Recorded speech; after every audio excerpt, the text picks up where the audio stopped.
Hey guys, welcome back. As I was talking about in my last video, my wife and I had went on vacation, and for the most part, we just stayed on the beach. Walking on the beach and sitting on the beach and sitting on the deck, having some drinks and watching the ocean. We got out a day or two and went and looked around some shopping centers, and of course, I was going to have to look for a comic shop. So there were three in Wilmington, and I just kind of like, okay, let's pick this one. And there was a place called Fanboy Comics, and I can say this honestly, that is like the best comic book shop that I've ever been in.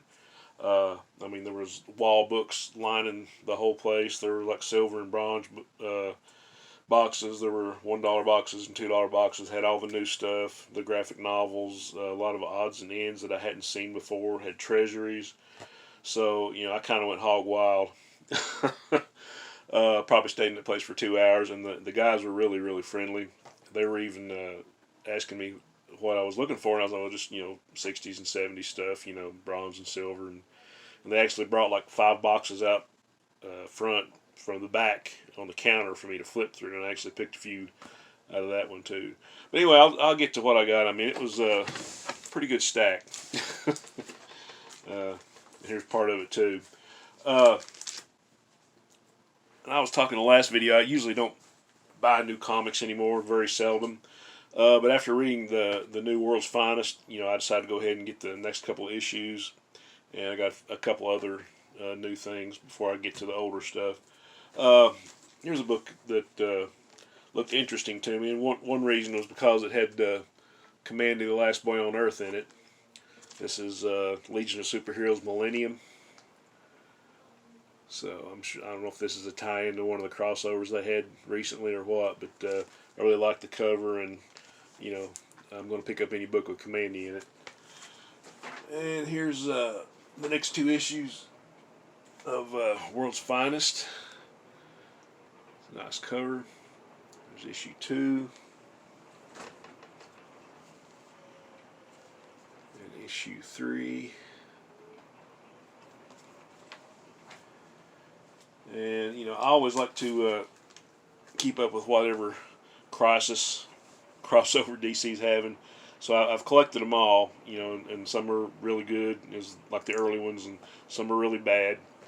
But I just want to kind of see what it was about, and these are some books that are leading up to it.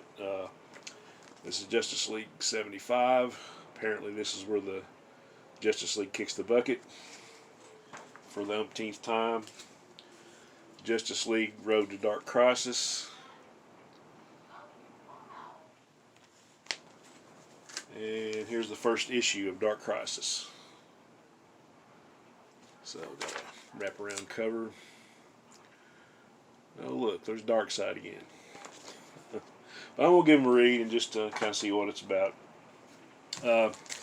This first one, it's a trade paperback. It's a collection of a mini-series, I think, that led up to like the Final Crisis. Countdown presents Lord Havoc and the Extremists. And I think I had a couple issues of the series, and I really liked it. And it kind of went back to like the multiverse and the alternate Earths, and had some characters that actually first showed up back in the late Silver Age or early Bronze Age of Justice League, and they were kind of like copies of like Thor and Scarlet Witch and Ant-Man or something. But it's kind of all tied into the Countdown series. So I was wanting to read the rest of that, so I went ahead and got that. And here's a book I bought when it first came out, I guess back in the late 80s, early 90s, after John Byrne took over Superman. And I don't know what happened to the book, but I really enjoyed the story. Had good writing, good art. Byrne does the scripts. Kurt Swan and Jerry Ordway on the art. So a really cool book. Superman, the Earth Stealers. And here we got a Thor, number 201. Really nice cover. Picture frame. So, knock one more off that list. I've got way too many lists. You notice that? And here's one that I rescued from Purgatory in the long box bins. It was in a $2 box. This is a kind of a beat up copy, but I had to pick it up. It's a Mystery in Space number 102.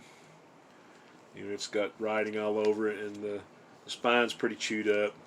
I mean, hey, it's got Adam Strange and some other sci-fi stories in it. So, you know, for $2, you know, I'll pick this one up all day long. Got some gold key. I think this has got a date stamp on it, so it's pretty cool. This is Korak, son of Tarzan, number 15.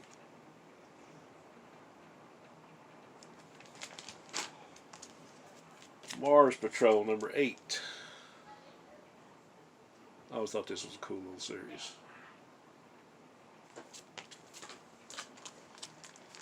And I was really tickled to find this one. Here's Mighty Samson, number 1. Pretty decent shape. I think I only paid like 10 or 12 bucks for this. But I'm trying to complete this series, so it was nice to find number 1 in decent shape. Here's some of the reprints that DC started in like 1973. Here's Johnny Thunder, number 1. Got an Alex Toth cover, Alex Toth art on the inside. Great Western stuff.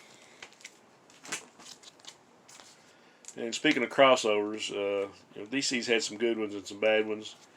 And Millennium was really terrible, but the series itself, just my opinion. But the crossovers are really good, and this is one I did not have. And I'm a big fan of Norm Breyfogle, who's no longer with us. But here's the Detective Comics, number 582. So I'm looking forward to reading that one. Some Silver Age, Doom Patrol number 120. I think this is another rescue from the $2 box. Great cover there. I almost thought it was Neil Adams when I first looked at it, but I think it's Jack Sparling on the cover.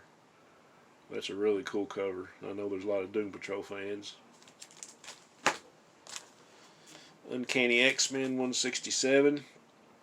I really like the run that Claremont and Paul Smith had after Byrne left and Dave Cockrum left. And that's kind of when I got into X-Men a little bit later on. So this is an issue I didn't have.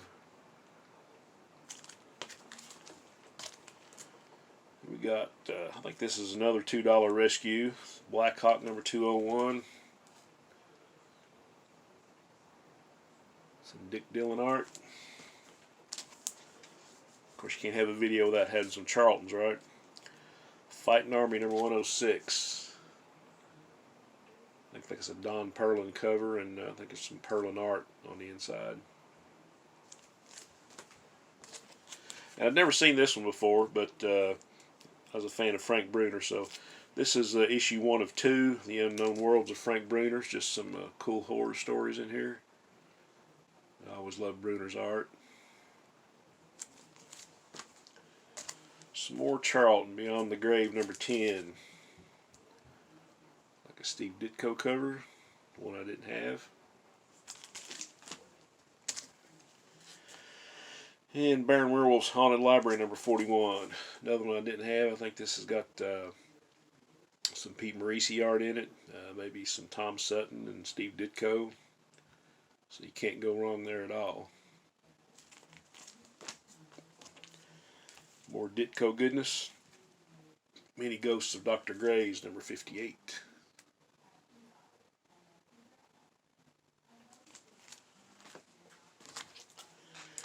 And this is from back in the early 90s, from Adventure Comics, Planet of the Apes number 12.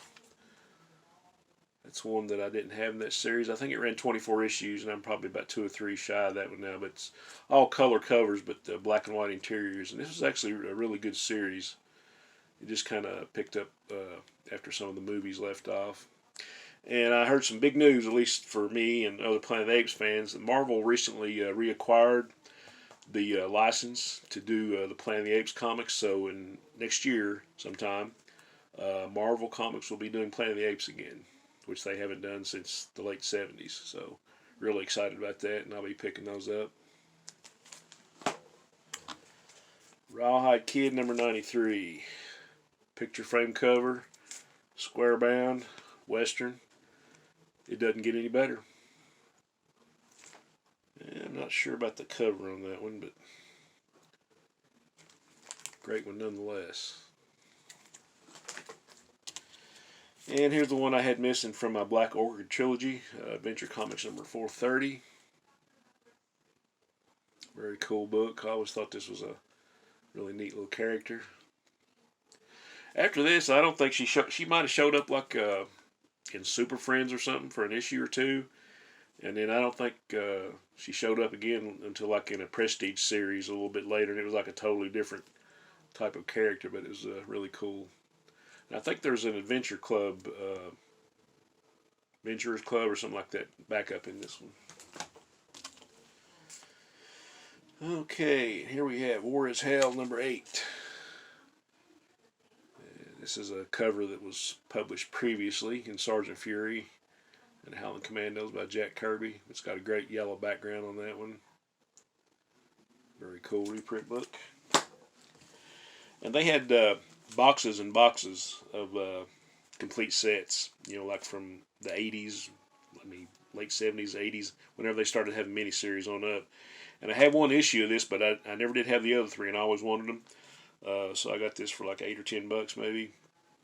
But this is a 4-issue miniseries of Deadshot from the Suicide Squad. You know, all 4 issues are in here.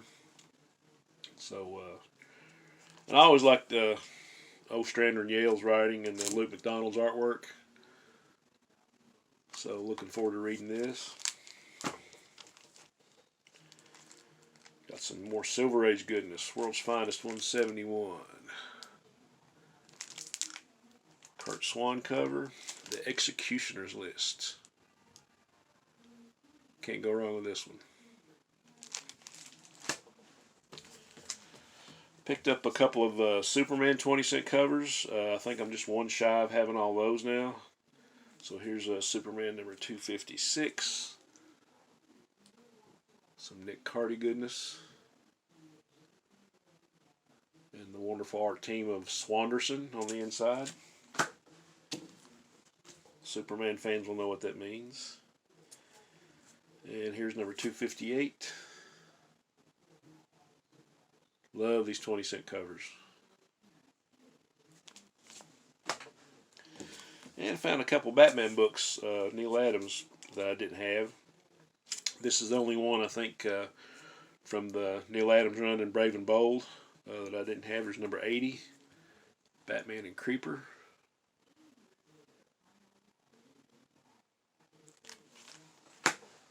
And Detective Comics 395, more Batman Neil Adams goodness.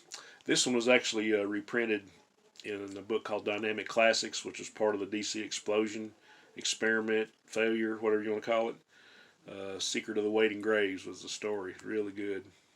And I think in the original book here, I think there's a Robin backup by Gil Kane. Okay, I'm slowly completing my run of Cull. So I found 4 issues that I needed for that. Well, not real slow. I'm probably about 6 issues shy now. But here's Cull number 21. Gil Kane cover. And number 22. I'm not sure about the artist on this one. I haven't looked it up yet, but I really like that cover.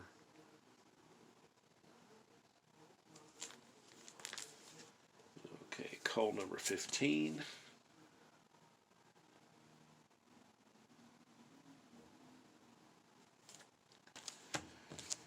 And number 29, this is Nerdy Chan cover. I think this is the last issue of Cull.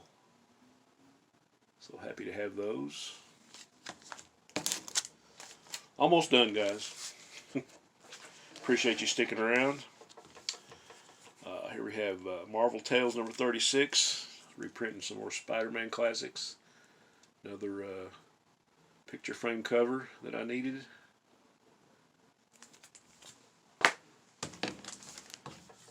Okay, and here's, and I was speaking about the complete sets. I was a big fan of Bill Willingham's Elementals. Came out from Comico in the 80s. And this is a series that I always wanted to get. So got off. It's just a 3-issue series, but this is one of the characters, Fathom. I think it's got Willingham scripts and art. And Willingham, he's famous for Fables and all that stuff. But I really loved his run on Elemental, so I really wanted this one. So got all 3 issues here for a good price. Okay, a couple more. Here's Marvel Triple Action number 20. Reprinting some of those great early Avengers stories.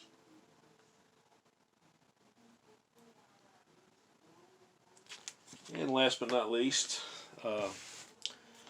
one of the boxes they brought out for me to thumb through, I actually found a book that I needed for my Defenders run.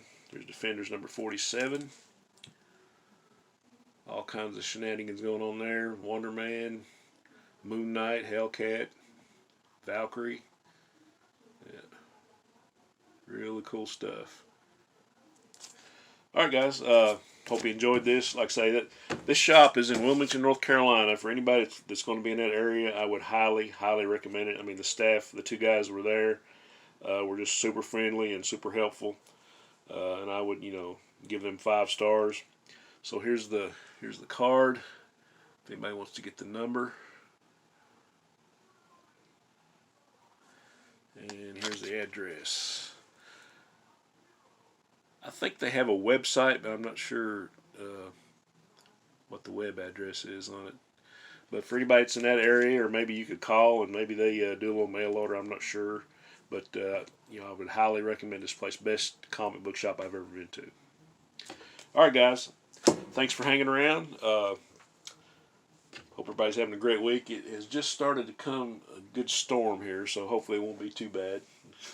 The lights were flicking a little earlier. So anyway, have a good week, and I will see you soon. Onward and upward.